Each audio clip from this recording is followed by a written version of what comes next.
All right. Well, welcome everyone to this most recent session of the Advancing a Critical Health Service Psychology webinar series. This CODIPAR-funded grant-funded webinar series is a joint endeavor between APA Division 16, which is the Division of School Psychology, 17, which is the Society of Counseling Psychology, and 12, which is the Society of Clinical Psychology. Feel free to use the Q&A feature to ask questions throughout today's presentations. We'll reserve time towards the end to get to as many of the questions as we can. For those seeking continuing education credits, remember that you must attend the full session using a computer, laptop, or tablet, as participation through smartphones does not allow Zoom to track attendance, which could potentially affect your eligibility. Within 3 weeks after today's event, the Society of Counseling Psychology Continuing Education Chair will email links containing an evaluation to the survey and then to the CE Certificate of Attendance.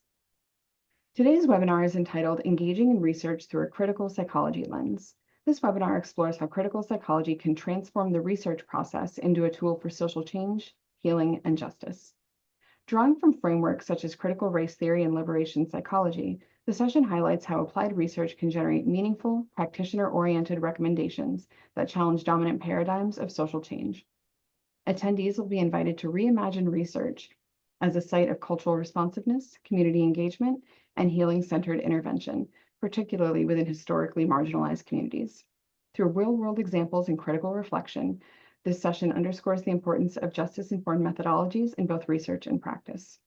It is my pleasure to welcome a number of wonderful presenters today, and I turn it over to Dr. Gioni Lewis to tell you about our presenters.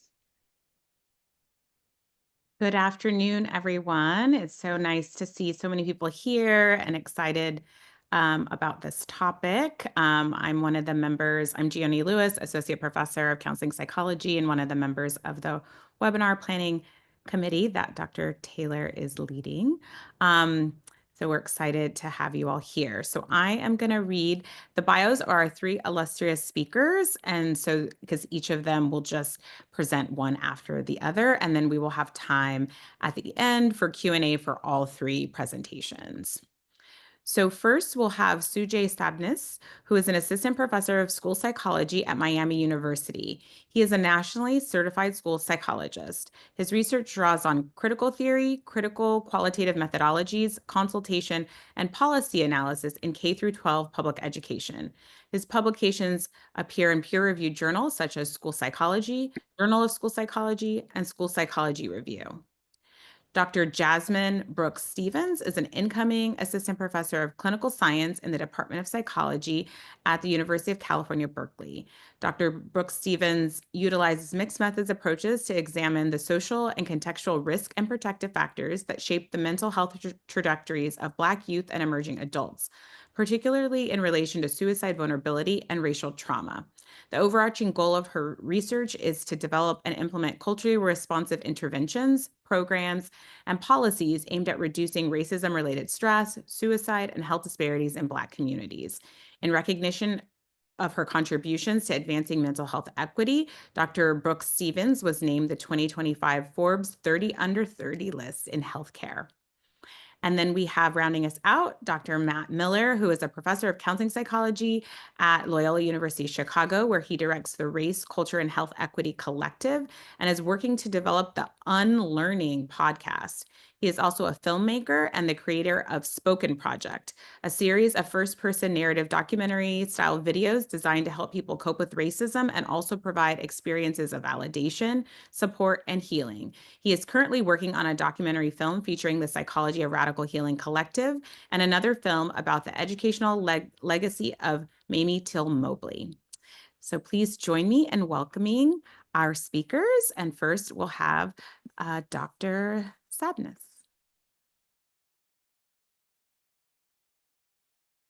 You're muted, Dr. Sabnis. Hi, everyone. I'm going to share my screen and I'll start off my presentation. All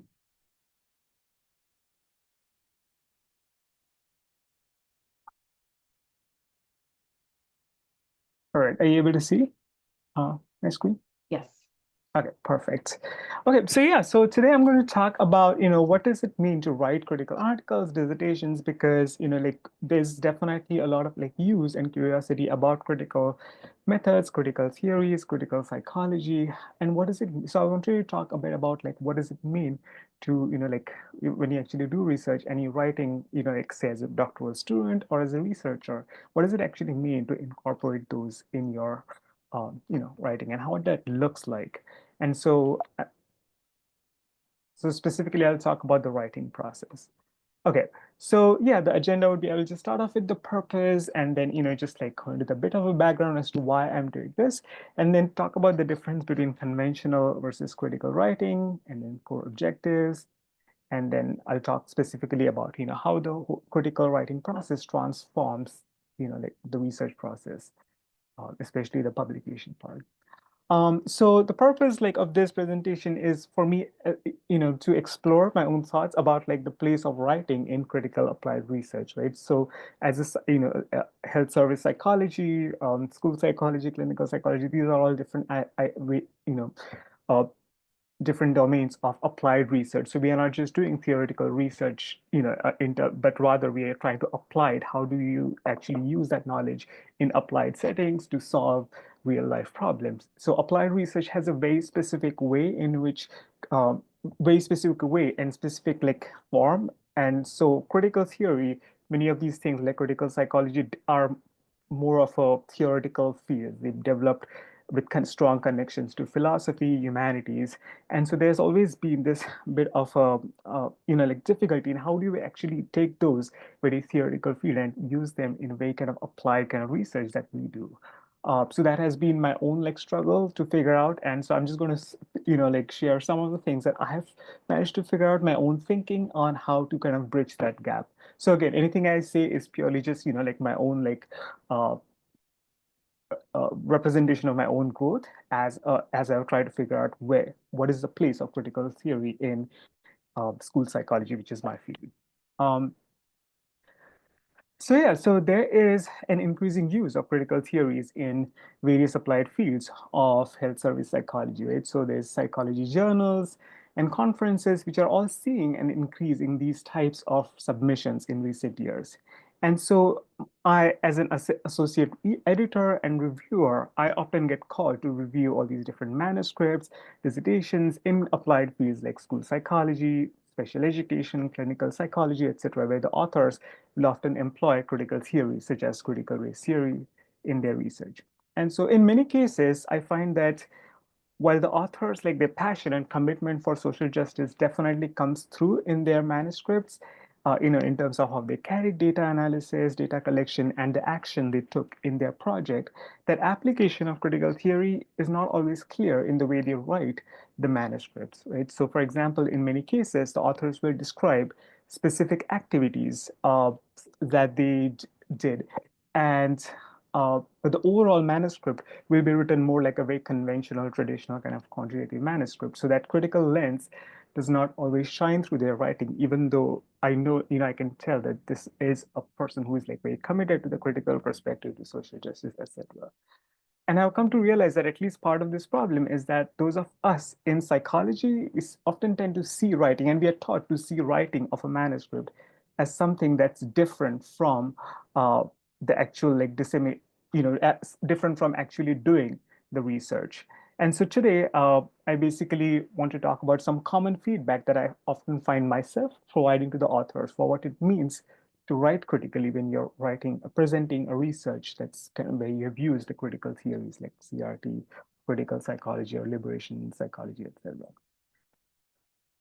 So yeah, so first I just wanted to start off with just, like showing a general contrast between what conventional traditional writing in psychology has looked like and what critical writing can look like. So in conventional writing, we often think of doing research and writing as two separate things, right? So we are taught, um, the way we are taught research in psychology is that you first do your research activities, data collection, all those things, and then you write up the results. So this implies that writing is something that only comes at the end, once you're finished with your research and now you want to communicate what you did to the world. So in other words, writing comes to be seen as something that's other than research. But in critical perspective, this is not the case. The purpose of writing is not merely to represent what you did, but rather writing is considered as a form of research itself. So when you're writing your manuscript or presentation to disseminate your results, your writing itself becomes an opportunity to gain new insights and to make new connections that you hadn't made before. And so writing is something that helps you grow as a researcher as well. So it's not merely a transactional thing where you're only using it to communicate something, but you're also using writing as a way to develop, grow as a person, within the critical theory. So yeah, so the core objectives of this presentation. So one is, just one of the things I hope the audience will come to, is to come up to a better appreciation for writing as an important part of what it means to do critical research, and to understand how using critical psychology as a lens in one's research is not just about, doing certain activities during data collection and data analysis, but it's a lens that touches and transforms every single part of the manuscript. So when a reader reads your manuscript, such as article, dissertation proposal, etc., it should be clear to them how that critical perspective, how you internalize that critical perspective so that it kind of truly informs and shines through everything you write. All right, so yeah, so I'm just going to give you some examples of what are, just some of the different ways in which writing from critical lens can transform different aspects of your manuscript or article. So one is just in terms of literature review. So traditionally, in the traditional way we have thought of literature review is that you first do a broad sweep of what is out there, and once you kind of understand all the different concepts, everything that is out there, you kind of use that to narrow down into a very specific area, which you then test, right? It's hypothetical deductive process. And so that has been a very traditional kind of post-positivist understanding of developing knowledge, is that it's more about narrowing, converging towards a specific small kind of area in which then you see if it's true or not true.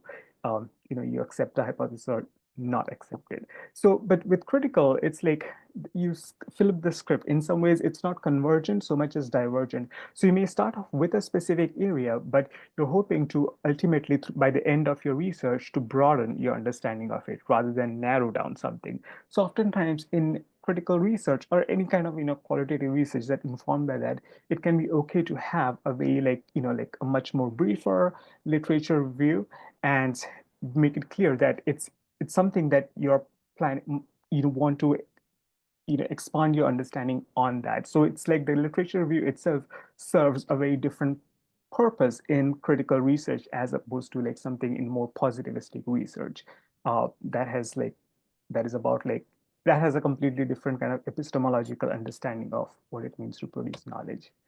um, Even in critical writing also like transforms the rationale for your study. So again, in traditional kind of understanding of science or writing, we have always thought of as like the point of knowledge or science or research is to kind of develop knowledge for its own sake. So oftentimes we'll rational people will often say the rationale for why this study is warranted is because there's not enough work done on this, right? So that comes from that very kind of positivistic modernist idea of knowledge, is that the more knowledge, the better. And critical theories doesn't necessarily think more knowledge is better, like because knowledge itself isn't like necessarily a like a purely a good thing. There can be times when knowledge itself can be bad thing, like knowledge that has been used for doing bad things, right? Science that has been used for doing bad things. So knowledge, critical theorists don't necessarily think of knowledge as something that's good for its own sake. So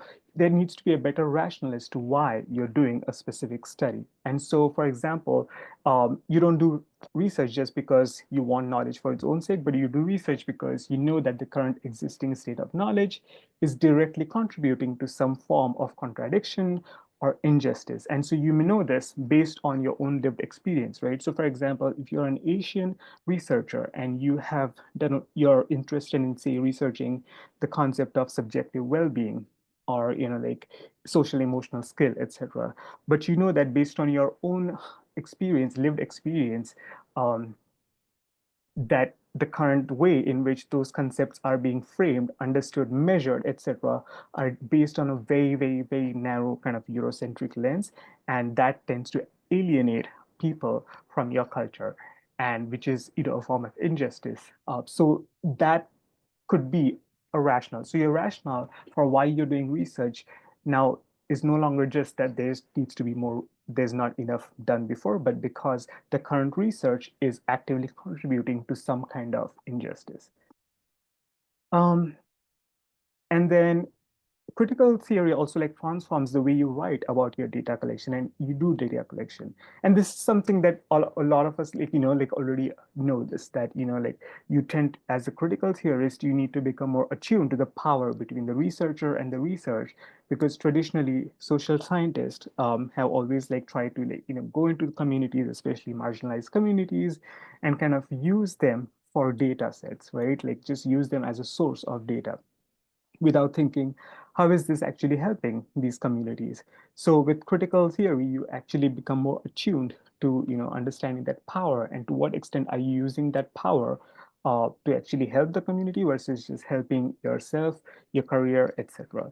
So oftentimes the purpose of your research project, and especially the data collection, is no longer to simply go there and collect information, but you also want to do it in a way that is actively helping and immediately like benefiting the local community. Like so it's not just that you are collecting data, but you're actually doing something that is also like helping solve some kind of local concerns, some kind of local problems. All of those things become important in critical. So this is just one example of how that critical perspective like is transforming just the whole all aspects of your research rather than just one or two things.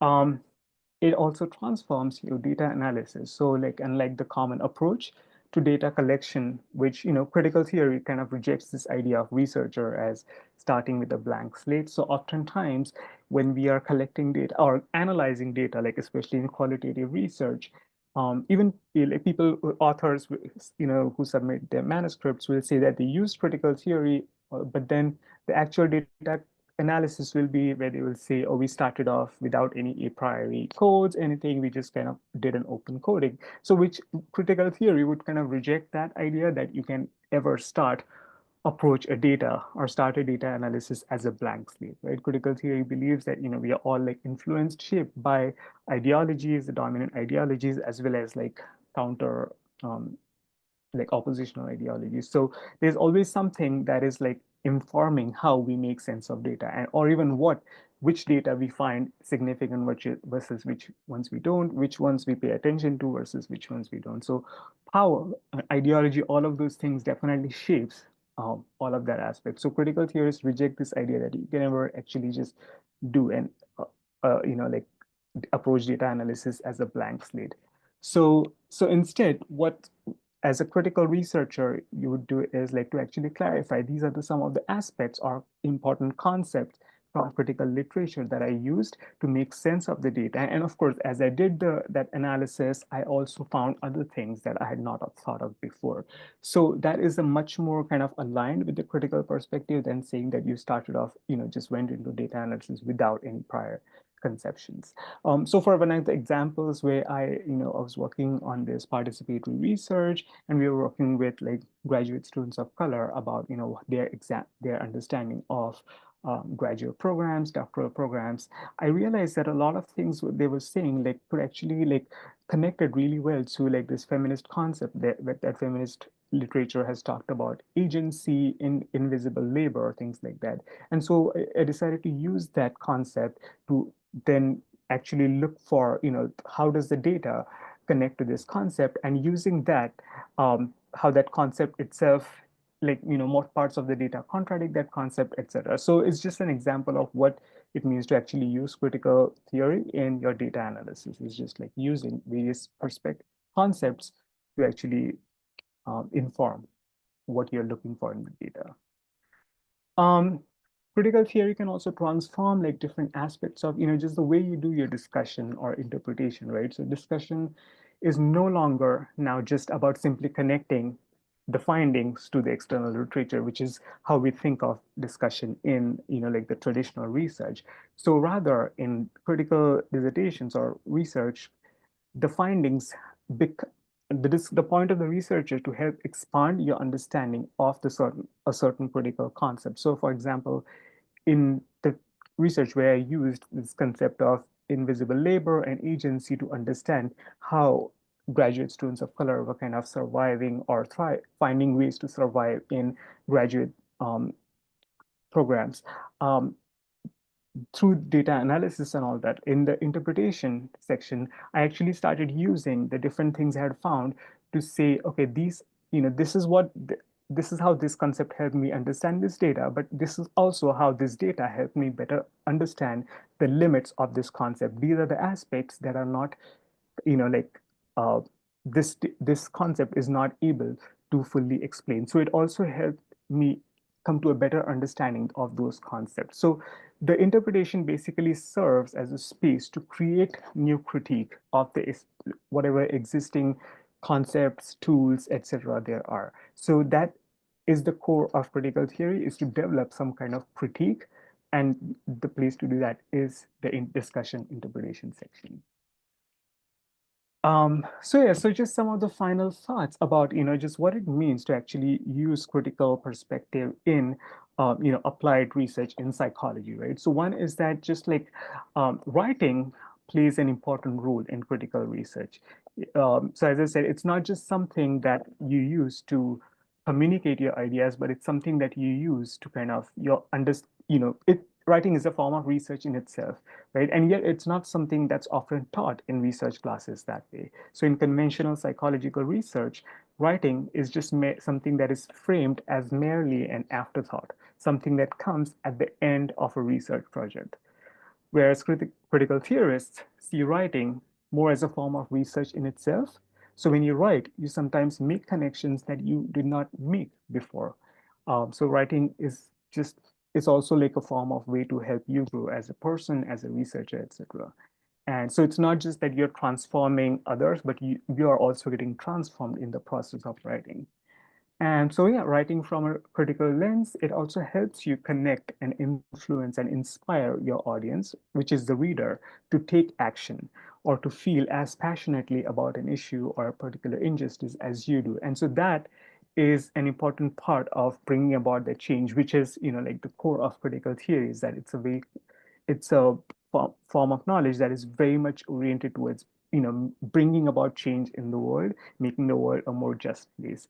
And so, so just thinking about how, there are so many key texts of writings that have transformed the world, right? So writing is also an important part of, like, becoming better at writing is also an important part of becoming better as a critical researcher.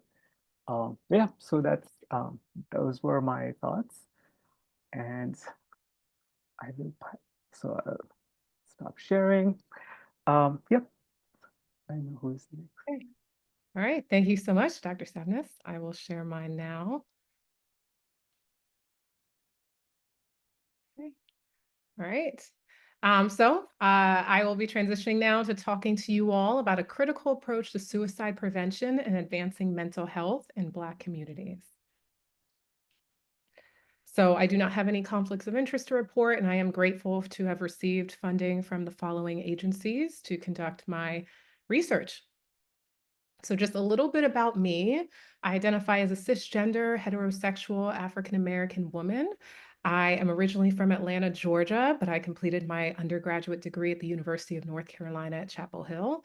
That's where I really became aware that a field of African-American psychology existed through the mentorship of Dr. Enrique Neblett and Dr. Shauna Cooper, for anyone familiar. And so that was what introduced me to the field of, again, that there's a career out here for understanding what impacts the mental health of Black community members. That led me to go to the University of Houston for my PhD in clinical psychology under the mentorship of Dr. Rita Walker, where I expanded my research program to understanding what are some of these risk and protective factors that specifically influence suicide in the Black community. I then proceeded to attend internship at Harvard Medical School, and I completed my postdoctoral fellowship here as well. I will be transitioning to an assistant professor role at the University of California, Berkeley, beginning this summer. Okay, so what we're here to talk about today, beginning with understanding suicide prevention and mental health promotion within the Black community. And so for those who are unfamiliar, suicide has been a public health crisis for Black youth in particular, but we are seeing, due to the Congressional Black Caucus in 2019 releasing this Ring the Alarm, we're seeing increased national attention via news, media outlets at how suicide has become, again, this public health crisis, particularly amongst young Black community members. While historically suicide has been believed to be not as prominent amongst Black community members, we are seeing that this is changing. And so suicide among Black children and young adults actually is increasing faster than for any other racial or ethnic group. Specifically, over the past 2 decades, suicide rate has risen 144% amongst Black youth ages 10 to 17. And now Black children ages 5 to 12 are actually twice as likely to die by suicide as compared to white peers. And so as you see here, we're seeing that again, the suicide rate amongst Black community members has surpassed those of white individuals, particularly amongst adolescents. This chart here looks at suicide amongst Black young adults, and we are seeing that again, these historical trends are changing. We're seeing that in 2019, Black or African American adults actually had a higher rate of suicide attempts as compared to white, Hispanic, Asian, Native Hawaiian, and Alaskan Native populations. We're also seeing that, again, particularly in this younger adult population, is where the suicide rate is rising. And just a little bit more background, I think it's really important to contextualize any gender differences as well. And so we're seeing that there are differences in these patterns across gender, but overall, again, that suicide rates across the board are increasing at exponential rates. Again, 182% for Black girls, and injury by attempt increasing by 122% for adolescent Black males over these past few decades. Another area of my research that I'll talk to you all about today is traumatic stress. And we see that Black Americans experience more frequent, severe, and chronic symptoms of PTSD. They also tend to have higher rates of life stressors, such as witnessing violence, receiving bad news, and losing a loved one prematurely. So again, this brings me to my research program, which largely focuses on understanding how, in my opinion, we have so much of this backwards, right? Why are we seeing that suicide rates and mental health concerns are increasing amongst Black community members while we're also seeing that it's decreasing amongst the majority? That is because I believe, again, we have it wrong, right? And so that's where that critical approach comes in. Just going to tell you all briefly about a few theoretical frameworks that guide my work. So just broadly starting off, risk and resilience theory, right? I definitely pride myself on bringing strengths-based approaches to understanding suicide prevention. A lot of our models tend to be more deficit focused, particularly in clinical psychology and in clinical science. We are often focused on reducing risk. While this is very important, particularly when we think about how many systemic and structural barriers are impacting Black community members, I also think it's very important that we look at what can be sources of strength for people to recover or resist these events. 2 guiding frameworks. One is the psychology of radical healing framework. So just briefly, I know not that much time today, but if anyone has any questions about these, happy to go more in depth. But really how this framework centers on what fosters radical healing is first critical consciousness, right? One's ability to reflect on socio-political realities and really understand and want to resist that oppression, right? We also see cultural authenticity and self-knowledge, right? Refers to how does one know their own roots, their ancestry, and again, cultural teachings there. Strength and resistance, looking at that ability to commit to living joy-filled lives despite this awareness of racial trauma and oppression. Emotional and social support, often through collectivism, right? Through community, through family, through, right? Just extensive sources of social support. And then radical hope refers to this sense of agency that one can actually affect positive social change, believe that one's fight for justice is possible. Right. And so looking at again that root being critical consciousness, but how can we envision justice and liberation? Another framework that particularly guides some of the future work that I have been working on is the community healing and resistance through storytelling, or the C Hearts framework. So you'll see some overlap here as well, right? Critical consciousness, connectedness. The top there, that collective memory refers to a group's shared understanding of their recent or even distant past. We see again those cornerstones of justice, right? But at the root, storytelling and resistance. So that being able to draw upon those rich oral traditions, narratives, and stories that guide again people's fight for justice, people's understanding of their racial and cultural identity, etc. But I think these are really important when we're thinking about how can we challenge something like, again, how we approach suicide prevention and mental health, particularly in clinical science. I don't know if there are any clinical psychologists on this call, but I know that I often did not get this training in my program. I think that this came a lot through collaborations with folks in counseling psychology or other fields. And so I think it's just really important that we bring this understanding of collective healing to, again, suicide prevention. So briefly, my research program first has worked on identifying risk factors primarily for suicide amongst Black community members here. That includes discrimination, the syndemic of COVID-19, and racial discrimination, as well as, again, some of these that are listed here for you as well. I will go a little bit more in depth about a few of these here, but if anyone has questions, happy to provide some answers on that. The main thing that I want to highlight is, again, this strengths-based approach here. And so looking at what are some of these protective factors and factors that can reduce this link between traumatic stress and health outcomes. And so some of those include self-acceptance, mindfulness, critical consciousness, and psychological flexibility, as well as hope and mindfulness. And an under review mixed methods paper really identified some themes of ancestral strength, faith, community support, psychotherapy, and value-based action as, again, some of these sources of strength for Black community members. And going a little bit more in depth on 3 of these publications today. This first one is my dissertation, which looked at, again, that syndemic of COVID-19 and racial discrimination, which I coined as this new chapter to an old story, right? And so really what this focuses on is how the overlap of racial discrimination, right? This increased media coverage that we were seeing during the pandemic, increased police brutality, coupled with this pressure to participate in the Black Lives Matter movements, all during a pandemic that was disproportionately impacting Black community members.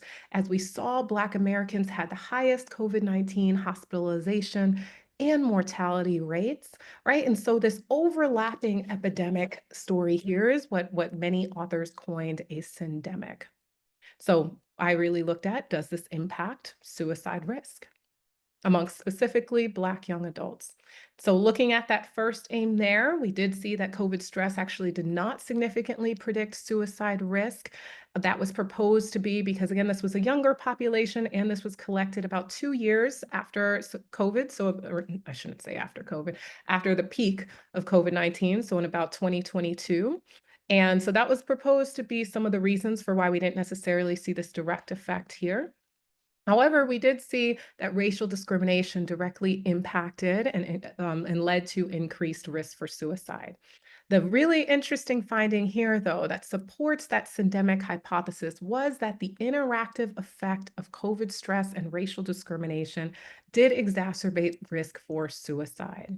And this chart here shows that effect a little bit further. So if you look at the red box in the top right corner, you'll see that those individuals that were at the highest risk for suicide were those who had higher levels of racial discrimination coupled with high levels of COVID stress. All right, so really, again, supporting that syndemic hypothesis there. However, aim 2 was where I brought in some of those tenets from the radical healing model that I described to you all earlier for understanding how people of color can heal from and overcome multiple forms of oppression. So we're seeing this systemic effect. What do we do about it, right? That's what I was really interested in. It's not just demonstrating that this is a concern, but taking that more critical lens of, is there a potential solution? What can we give Black adults who are struggling with the effects of the syndemic? So specifically, first, I looked at critical consciousness, racial identity, and resilience as potential moderators of these pathways from racial discrimination and COVID stress to suicide risk. First, we did see that critical consciousness moderated this association between racial discrimination and suicide risk. So same thing, looking at that red box in the top right corner, we did see a protective effect here where for individuals who had higher levels of racial discrimination and low levels of critical consciousness, low levels of critical reflection, and that potential sense of agency there for resisting oppression, those were the individuals at the greatest risk for suicide, showing that this could be a potential treatment target, particularly for Black young adults who are reporting exposure to racial discrimination. I also found that racial identity moderated the association between COVID stress and suicide risk.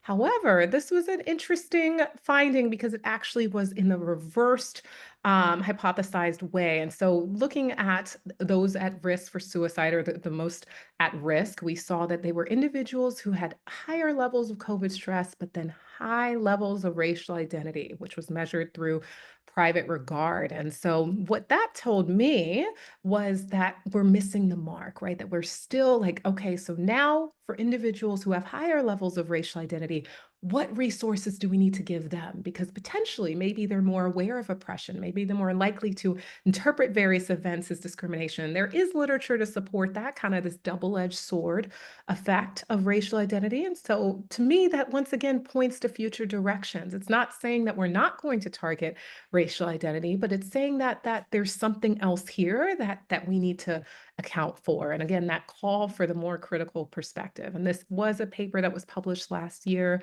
in the Journal of Counseling Psychology for individuals who are interested. Another paper that I will talk to you all about today highlights resilience and specifically this westernized conceptualization of resilience that tends to dominate our literature, particularly in clinical psychology.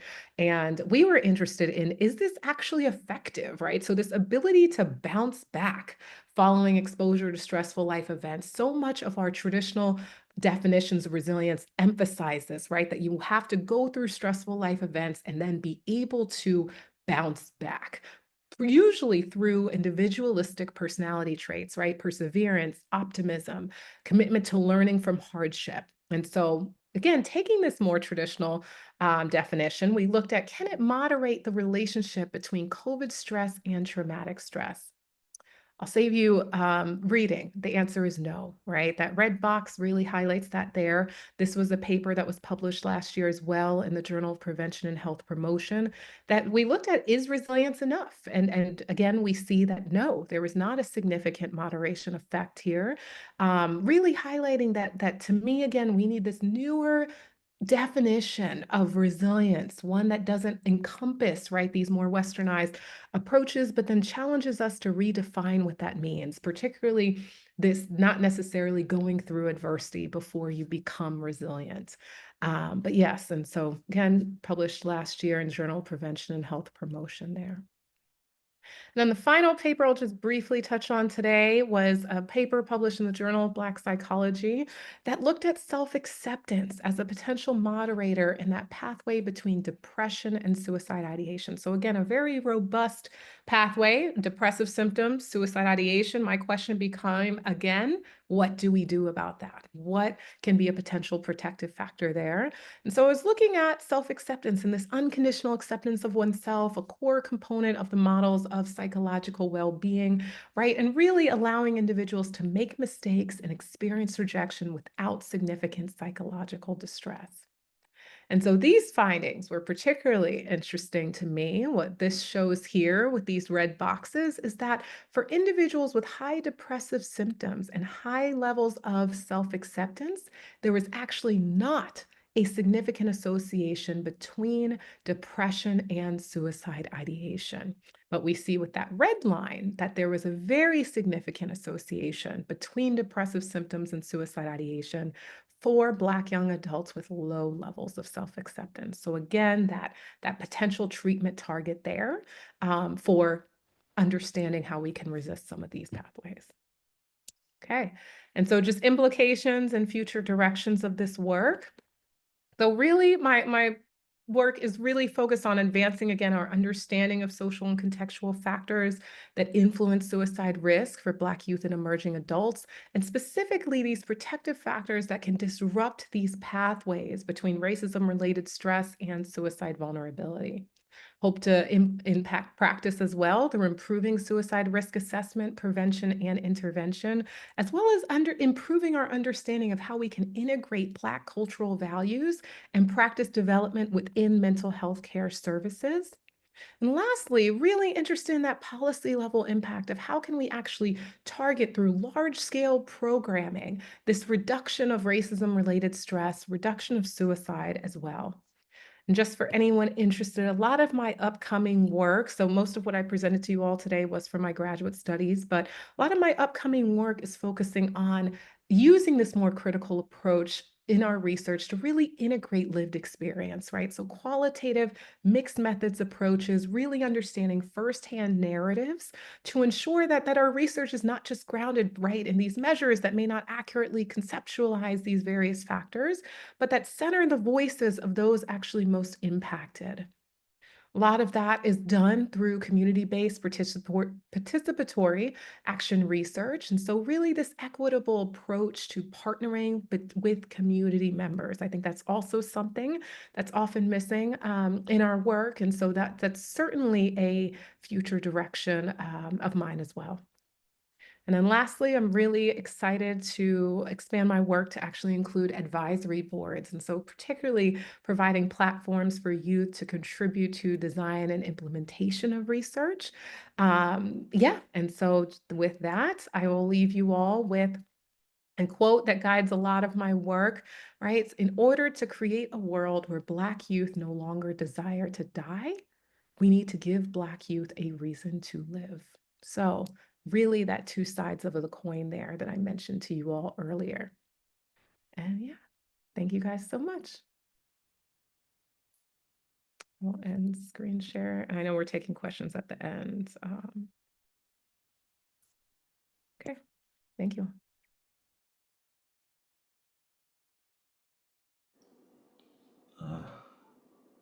Thank you, Dr. Brooks Stevens. All right, hello all. Give me a second to share my screen here.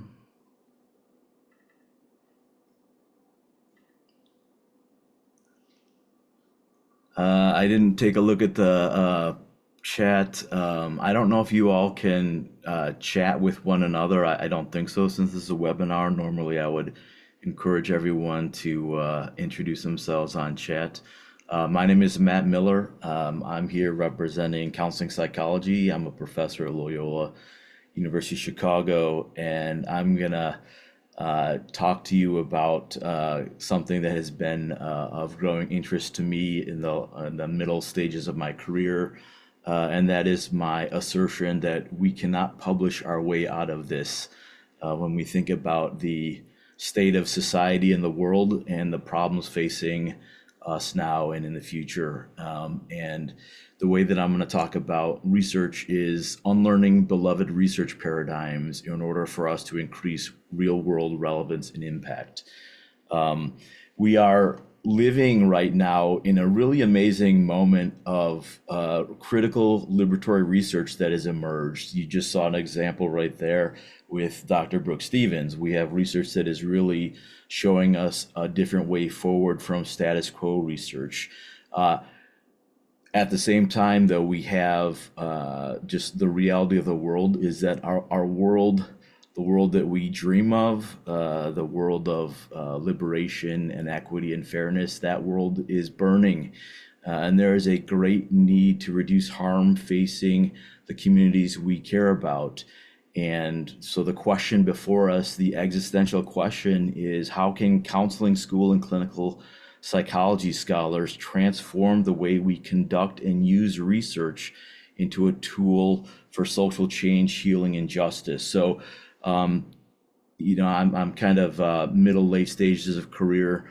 So I think oftentimes about bigger picture things. And so I hope you can join me today and really think about and dream about how we could transform research into something that is going to be facilitating and promoting healing and justice.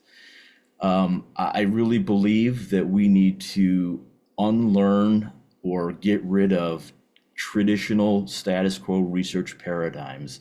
I do not think that we are going to solve the pressing issues facing society through status quo research. Great articles alone are not going to save us. Our research traditions in our applied psychology fields, they come from a very oppressive past. The reasons we have a lot of statistics that we use today, a lot of the theories, a lot of the racist eugenic ideas are really either come from or are supported by research in psychology. And our field continues to perpetuate some of this oppressive harm by knowingly or unknowingly kind of continuing some of these paradigms. So again, I do not think we can publish our way out of the issues facing society according to the status quo. And I'd like us to think about what applied psychology research could be. A little bit about my background. I am a Korean American adoptee, cisgender, heterosexual male from a middle class background. I think I'm in 20 plus years in academia at a few different universities. And maybe the most important thing on this speaker background slide is that for the last several years in my life and in my career, I'm trying to reimagine the ways in which applied researchers can facilitate healing and change through scholarship. And that is a real struggle. And it takes a lot of unlearning and learning through missteps. Positionality statement for this specific webinar is that I've spent a number of years trying to unlearn and understand the oppression that I have perpetuated as a researcher. And that I really do believe that the research enterprise, status quo research, is one of the primary ways in which our fields perpetuate oppression. This is not to say research is bad or that all research is bad, but the more you read the published literature and you think about the research texts and the practices and the approaches and the uses and who is represented, who is excluded, there are some really unsettling realizations. And sometimes the oppression perpetuated is subtle and sometimes it's not.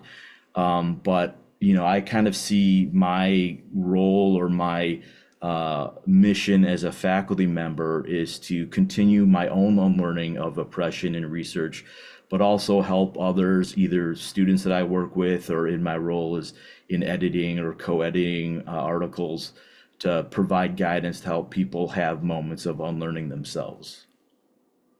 And I just, if you are attending this webinar, you've been out in the field for a while like me, or you're just starting and you're wondering, I wouldn't have given this talk a couple of decades ago or a decade ago. I mean, what I'm talking about today represents a lot of my own unlearning and relearning, because this is a quote I have. I like to think about this quote.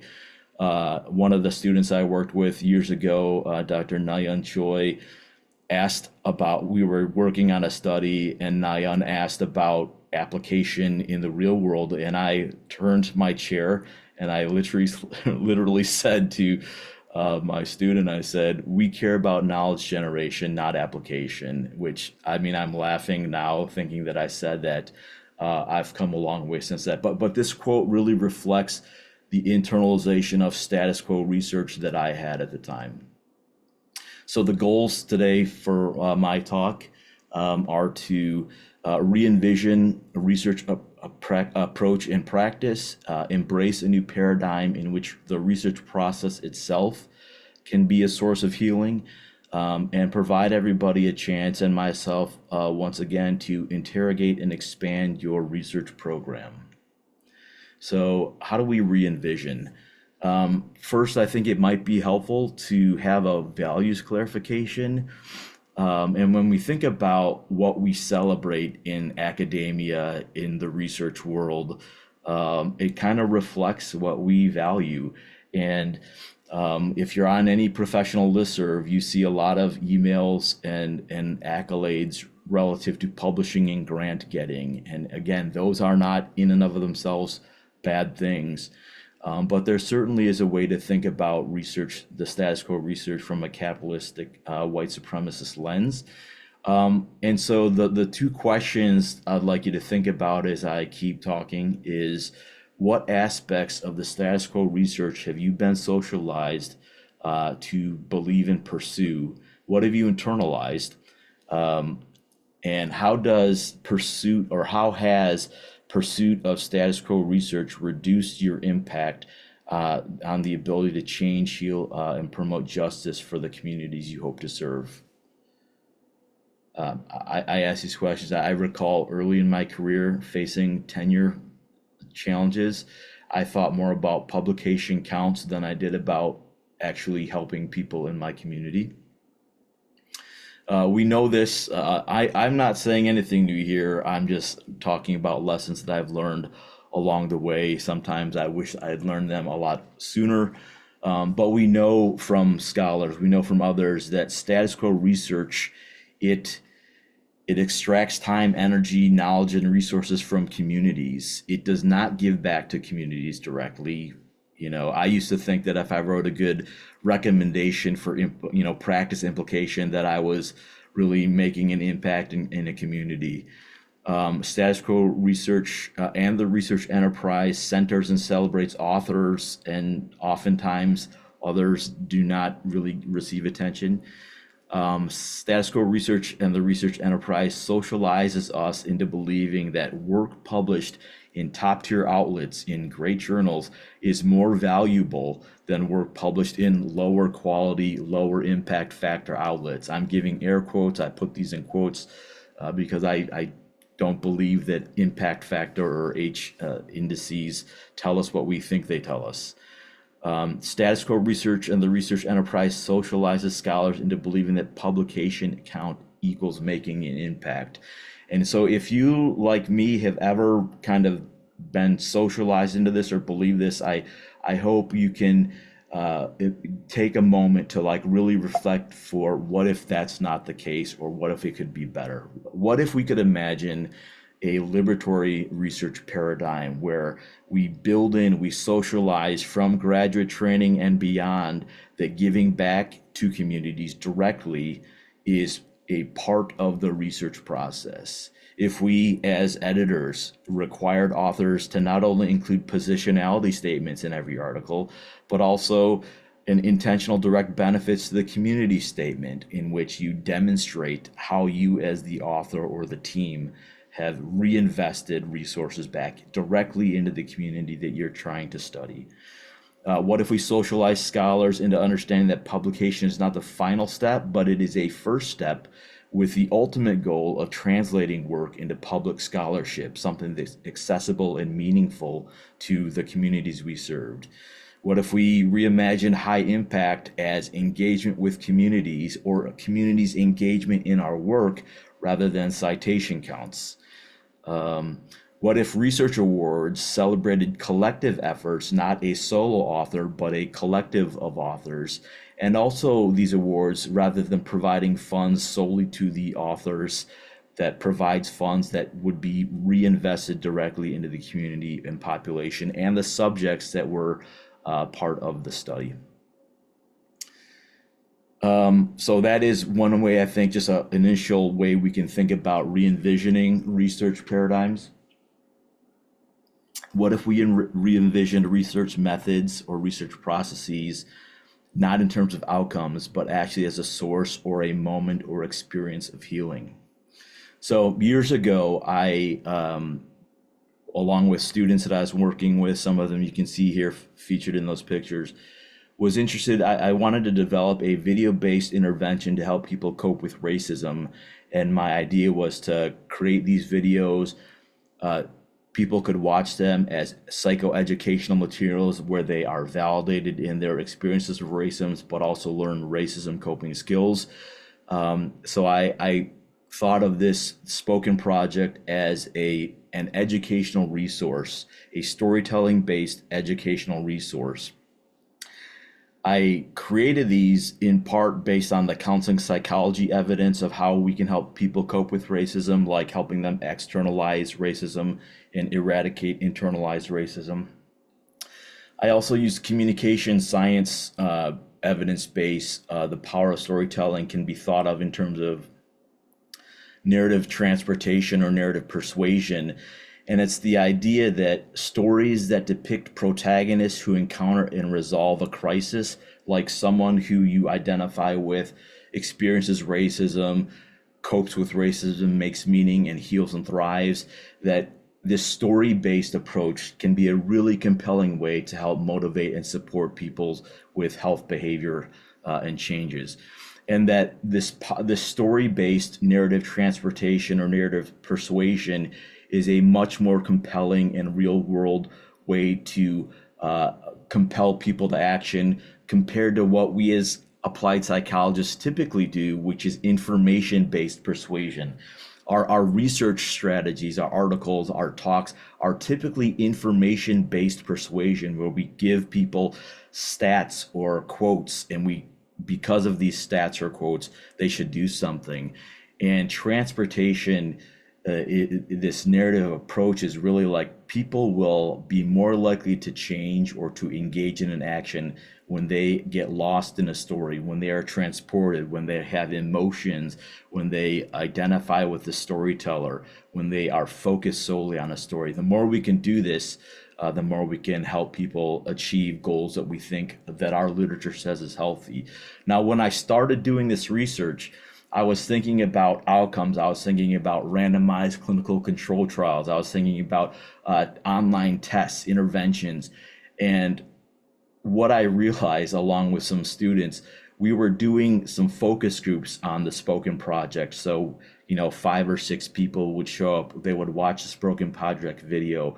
These videos feature people telling stories of racism experiences and coping.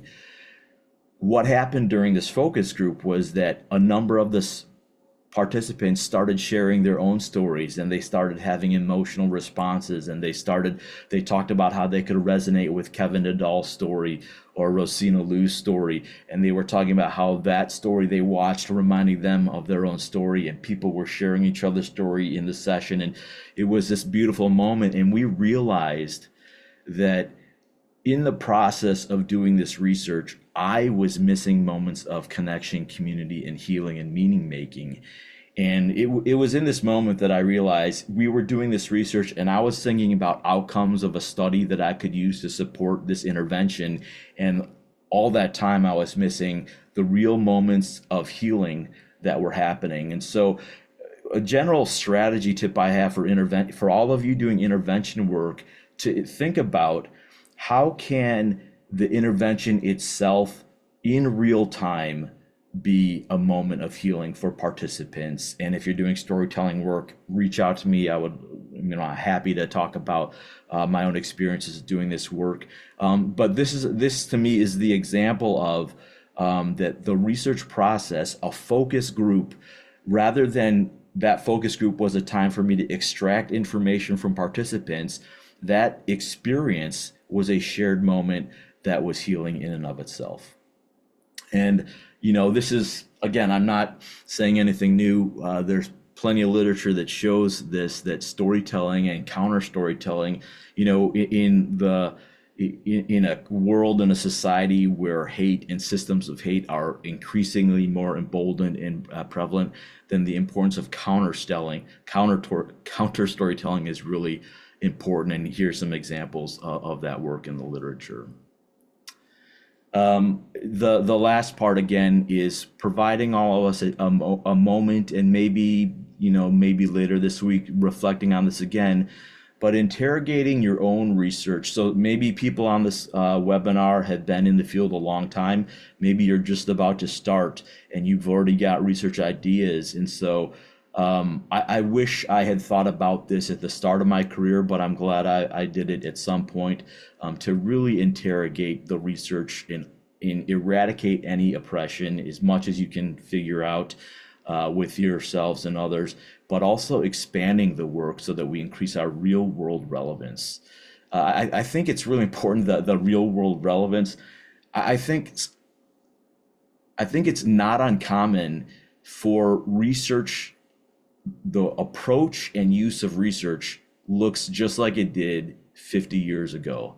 And I think that just means a missed opportunity for us to be relevant in 2025 and beyond.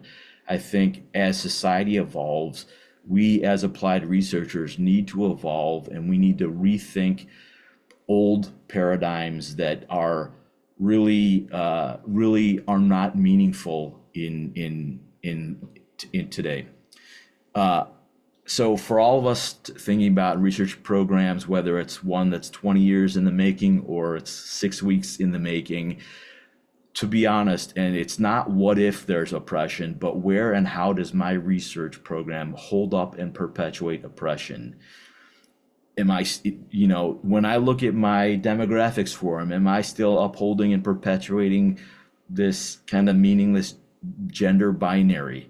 Whose voices are excluded in my program, either in my own research program or in the research area that I'm in? Who are not, what voices are always left out, because it's, difficult to access, or what requires more work to make sure all voices are included? How does research today still center white as the norm? I still see papers where the white norm group is used, and that we have to let that go. How is my research program not intersectional and therefore removed from real world experience? And does it account for privilege and oppression? And maybe the most important one is, how does my research approach disproportionately extract from communities, meaning that very little is given back? And again, I am, maybe I'm being a little ridiculous here, but I don't think that a statement in a practical implications in an article is giving back to a community. So, maybe it's something like, for every study I publish, what am I giving back to participants and the community directly? Maybe that's something worth exploring. I love this. I had heard somebody say this years ago or a few years ago, and then I finally saw this on social media. So I apologize. I'm not taking credit for either the quote or the whatever this is called, social media post. So whoever made it, I wish I could cite you or credit you. But I love this. Once you accept the notion that objectivity is a fallacy, a world of research possibilities through storytelling opens up.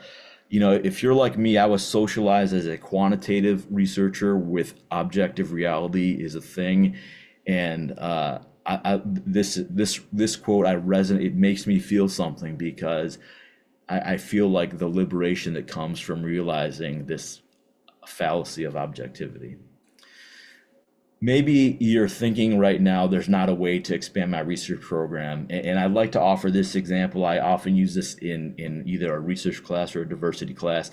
If you've ever seen this before, it's like the 9 dots, and someone tells you, connect all of these dots with 4 lines and never lift your pencil or pen. I don't know if you've ever seen this. And spoiler alert, this is what it looks like.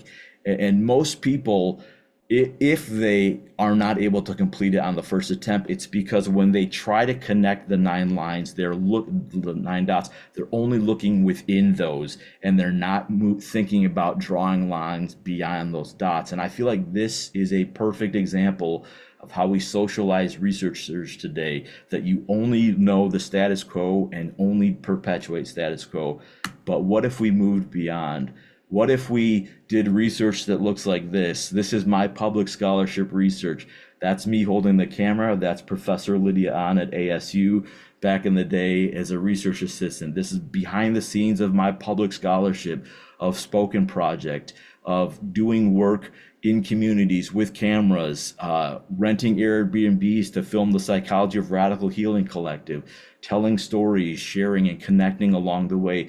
And each one of these pictures represents healing moments as researchers we experience as well. Okay, I'm sorry, I think I'm on time or past time. So this last one, I'll just say, what if you thought about, as part of your research strategy, intentionally incorporating social media, video, art, dance, spoken word into your entire research strategy so that it's not just publication and presentations? What if you really sought out to develop something like that? I believe you'd impact your real world relevance. I need to stop talking. So take a photo of this.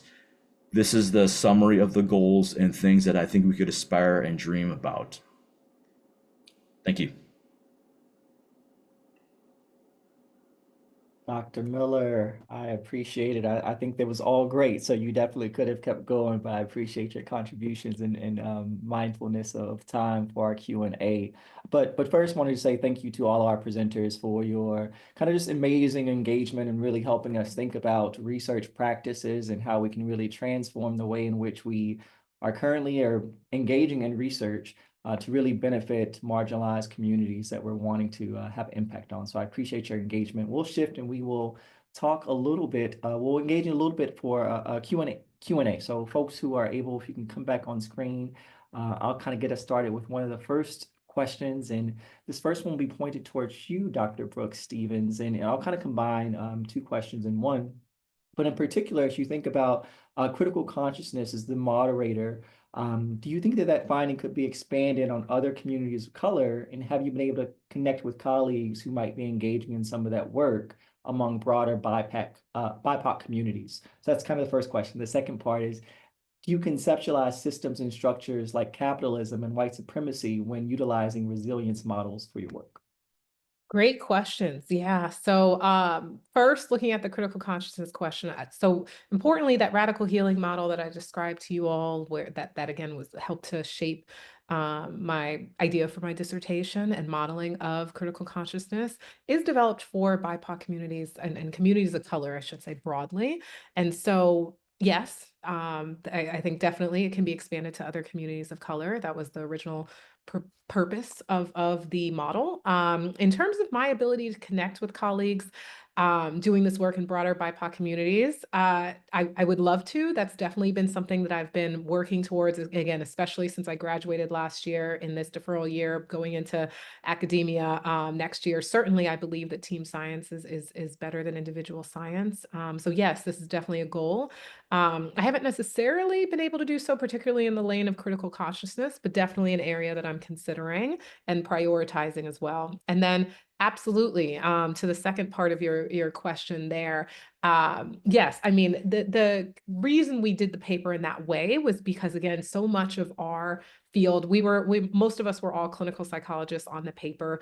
We just see that version of resilience as what's talked about so much, this westernized, traditional definition of resilience that largely does, right, in my opinion, embody structures like capitalism, white supremacy. And so our proposal for the paper was to challenge that, I mean, is this actually going to reduce this pathway between COVID stress and traumatic stress? And so showing that it did not was part of our call for redefining this definition of resilience. And so I haven't necessarily used that conceptualization since then or moving forward, but it was more so to kind of document that this is why we need to expand upon our definitions of resilience.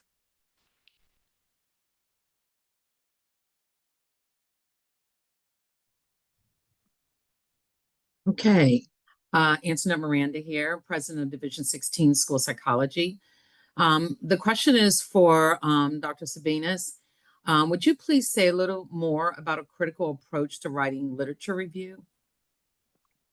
I mean, I would say that it's always like the point of any kind of critical literature is to find, obviously to do a broad scan of it, but also to think about how you're going to present it, right? Like not all of it needs to come at the beginning. Like you can also like always integrated throughout your, like the traditional way of like in which you have conceptualized research has always been this kind of linear thing where you start off by the literature review, then you go into methods and you do data collection, etc.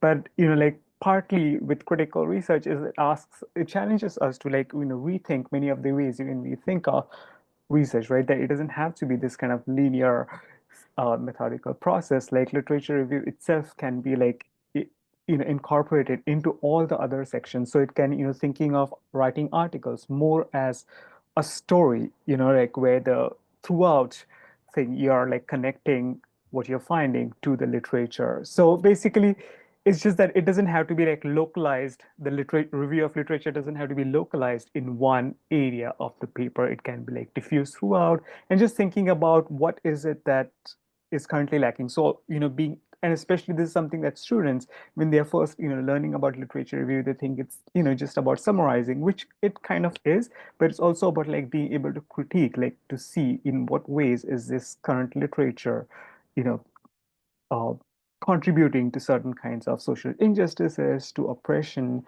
to stigmatizing communities that have already been historically stigmatized. So being able to approach the literature uh, as kind of an example of something that reproduces oppression, and being able to kind of verbalize how exactly is it doing that. So the critique has to be has to be present within the literature review rather than something that comes out of it.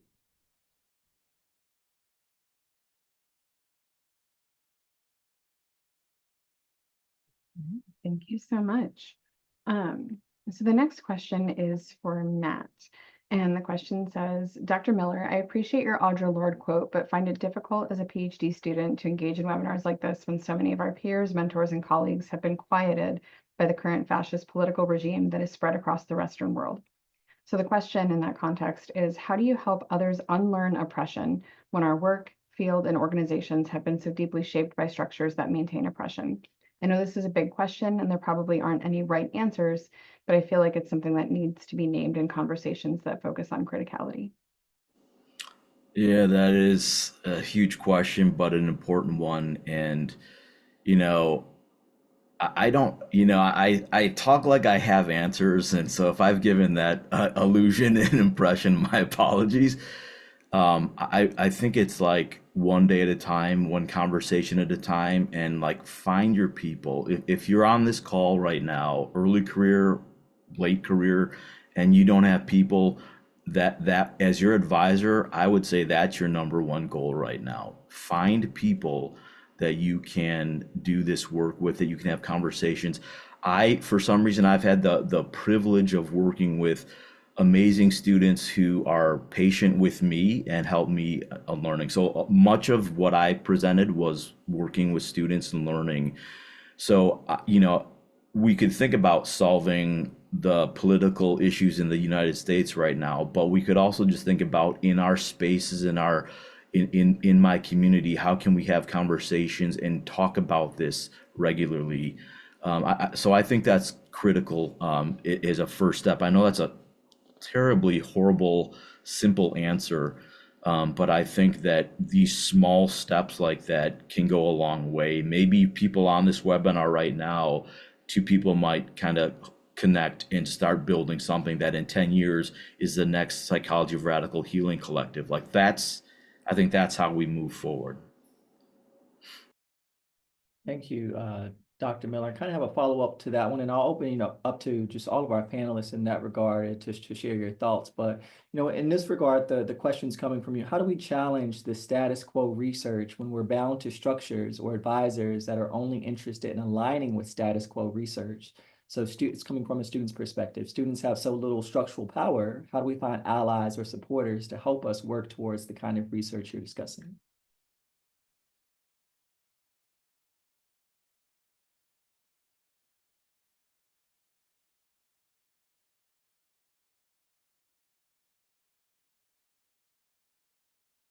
I'm trying to be courteous, but anybody else want to go?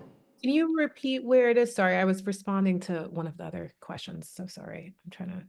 Got it. Yep, absolutely. I'm happy to kind of repeat parts of it. I answered it so it's inside the different column. But how do we challenge the status quo research when we're bound to structures or advisors that are only interested in aligning with the status quo research? So students who have less structural power, how do you find allies or supporters to help us work towards the kinds of research that's been discussed? Yeah, no, definitely. I can start out there. I mean, I think I mentioned it throughout my presentation that it was rather hard to find that, particularly in a clinical psychology program, while I had an advisor that was really dedicated to this work. So I certainly can't, speak from that perspective as if I did not have an advisor dedicated to this work. But outside of that, it did become very hard to learn how to challenge these oppressive symptoms. Oh my goodness, systems.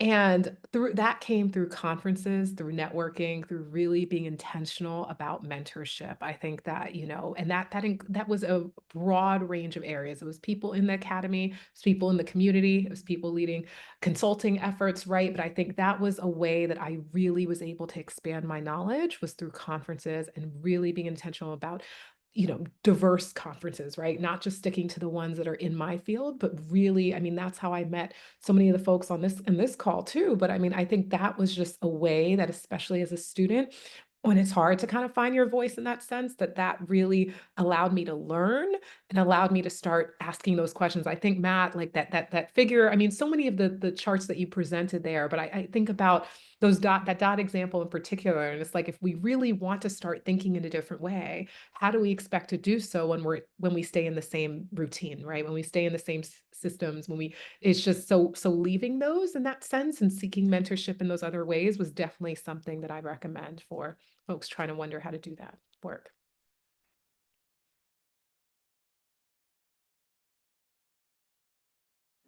I'm reading a lot of the questions. They seem like they're coming from early career students, and I can feel like almost the desperation of the answer. And I'll say this, it is a marathon and not a sprint. I mean, the arc of justice is slow, right? So if you're wondering right now, like, I just got a tenure track job, this old dude is saying, leave these research paradigms behind, like, good luck getting. So I think there's certainly a balance. And so maybe earlier in the career, that there are things you have to do because of APA accreditation and the job search. I mean, you can't go to a job search thinking that, I'm going to do one video and that's going to get me the job. That's just not the reality. But I think you can, one of the questions I would say, if you're an early career scholar thinking about tenure, find your people, find your collective. And if all of you work together, each of you leading a paper, that's 5 papers in 3 years or something. Like you can't do it alone. Like, status quo psychology and research is about solo author and the one dude who got the paper done, and that's nonsense. It, collective work is how you can do that early on in your career. And then as you progress through your career, the more you can say no to things, the more you're empowered to say, no, that's not going to work. And if you were an advisor who is perpetuating status quo nonsense, I would start to test out how much I can phone it in with my advisor and still do that work, and then find my people either in my program or at another program on this webinar. Take a risk and reach out and say, hey, I saw your comment on the webinar. Here's an idea. And, maintain that advisor if you have to, if you can't get a new advisor. But I would start phoning in what I could and reinvest my time with my people and my collective. Yeah, and I would also say, in terms of, definitely the advisor thing can be like, very complicated because it's hard to, especially in psychology, to find advisors who, like are not like, that way. Because we have a system that kind of reinforces and rewards that way kind of conventional, research that gets you lots of grants and all of the thing. I would say one thing that kind of helped me, and again, this may not be the case in every university, is that we were given the opportunity to choose who gets to be on our committee. So I was very intentional in making sure that even if there was one person that I was supposed to have, like all the others would be some who, would be people who had like critical bent. So I actually went out, actually, like studied people's like resumes, like what their writing was about, like, what are the kind of research interests they had. And like based on that, I tried to, so that I wanted to make sure that most of the people on my committee like were that critical, so that even if say one person was not, they could be overruled by the ones who had that more critical approach to things. So I think that can sometimes help, but again, that is like not, in many cases you may be assigned or expected to have certain people on your committee. So.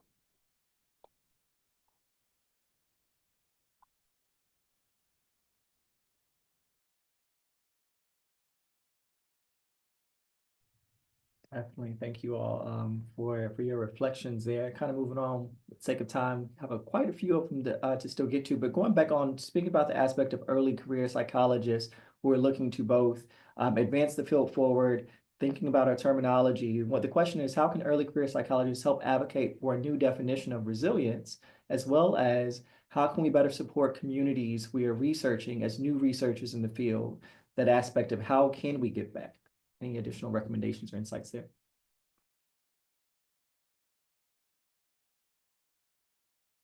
The first part was directed to me, but I think, any of us could answer that. But, I mean, I think the answer is largely similar of just, it's as a early career psychologist realizing, I mean, at every stage we have things to learn, right? But just really prioritizing learning and reading. I think that that's the start of challenging anything, is expanding our knowledge base through reading, through mentorship, through collaborations, right? But, working together in an interdisciplinary fashion, like to me, that's how we challenge anything, not just resilience and the definition of resilience, but that's how we move the field forward, right? I mean, look at even this webinar, right? Pulling 3 folks together from various fields of psychology to talk about their perspectives. I think that this is just one example of that. So to me, through intentionally seeking interdisciplinary collaborations and through learning, is some of the ways that we can hope to kind of push that forward. And I do think that can be done as an early career psychologist, right? The things I presented to you all today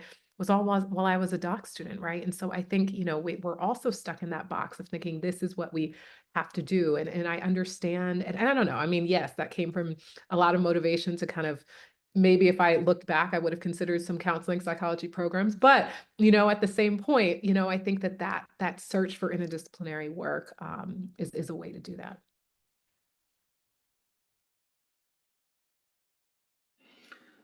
Yeah, this question about giving back, I think, is really important. And honestly, like thinking of an answer is like looking at that 9 dots and like, how do I connect these with 4 lines? Because that's not a conversation that you have in graduate school. Like I went to a wonderful program.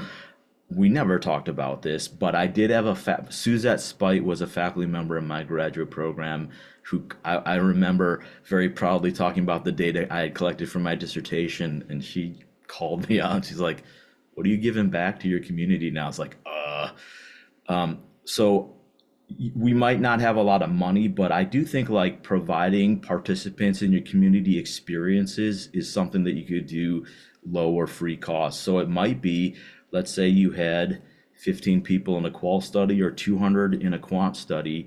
And after that study is done, maybe you offer an opportunity, kind of like in the filmmaking world, where like a screening and a panel, where you have either an in-person or a Skype kind of moment where they can ask questions, you can share, you can allow them to connect.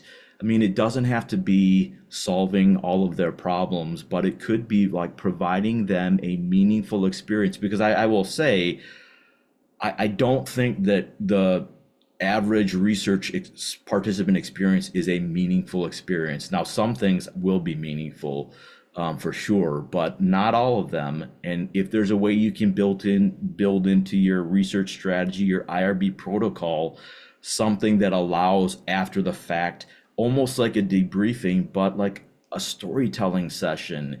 If you like photo voice and storytelling sessions, I think they've existed for a while. I wish I knew about them 20 years ago. I would really encourage all of us, especially those of us who are doing research with historically excluded, silenced communities. I think that's something to pursue for sure, to give back.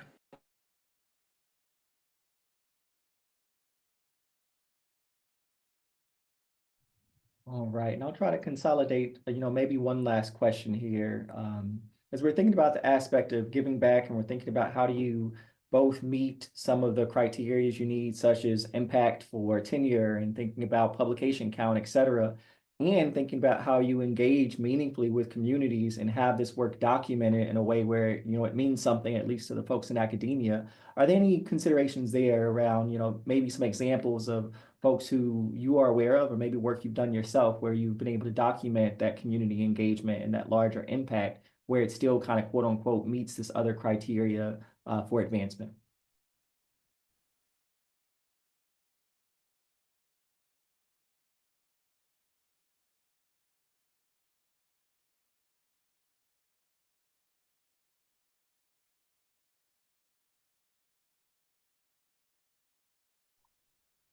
Dr. Taylor, can you repeat the question? Yeah, so thinking about just the aspect of, ways that you've been able to document aspects of the ways that you've engaged in or you've witnessed some of these critical approaches in publications or in grant processes, et cetera, that really highlight that significance of the community engagement and its impact.